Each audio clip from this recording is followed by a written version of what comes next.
ព្រឹត្តិការណ៍ប្រកួតបាល់ទាត់ដណ្ដើមពានរង្វាន់ RTNK ចាប់ផ្ដើមលេងហើយនៅរសៀលថ្ងៃទី30ខែវិច្ឆិកាឆ្នាំ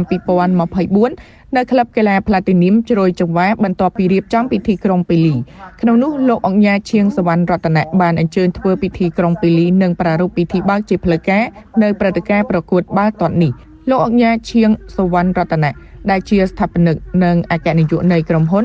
RTNK Group បានឲ្យដឹងថាការរៀបចំឲ្យមានការប្រកួតបាល់ទាត់ដណ្ដើមពានរង្វាន់នេះនឹងអាចចូលរួមចំណែកជាមួយរាជរដ្ឋាភិបាលកម្ពុជាក្នុងការបំផុសស្មារតីជំរុញការគាំទ្រឲ្យកាន់តែមានសន្ទុះទៅមុខនិងមានភាពរីកចម្រើនធៀបទៅនឹងស្តង់ដារក្នុងតំបន់និងអន្តរជាតិ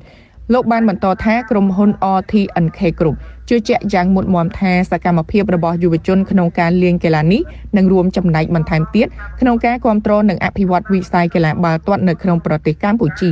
ដោយឈរលើស្មារតីកីឡារស់ក្នុងសន្តិភាពនិងប្រជាជនម្នាក់លេងកីឡាមួយប្រភេទដោយធ្វើយ៉ាងណាជំរុញវិស័យកីឡាឲ្យក្លាយជាចលនាជាតិដ៏រស់រវើកមួយសម្រាប់យុវជននិងប្រជាជនកម្ពុជាព្រឹត្តិការណ៍ប្រកួតបាល់ទាត់ដណ្ដើមពានរង្វាន់នេះចាប់ផ្ដើមការប្រកួតថ្ងៃទី30ខែវិច្ឆិកាឆ្នាំ2024រហូតដល់ថ្ងៃទី5ខែមករាឆ្នាំ2025ដោយមានការចូលរួមពីកីឡាករសរុបចំនួន16ក្រុមដែលក្រុមនីមួយៗមានកីឡាករចំនួន9នាក់ផ្អែកតាមរូបមន្តនៃការប្រកួតកីឡាករលេង6នាក់និងកីឡាករបម្រុង3នាក់រាល់ការប្រកួតនឹងប្រព្រឹត្តទៅនៅថ្ងៃសៅរ៍និងថ្ងៃអាទិត្យចាប់ពីវេលាម៉ោង4រសៀលដល់ម៉ោង6ល្ងាចនៅក្លឹបកីឡា Platinum ជ្រោយចង្វាព្រឹត្តិការណ៍ប្រកួតបាល់ទាត់ដណ្ដើមពានរង្វាន់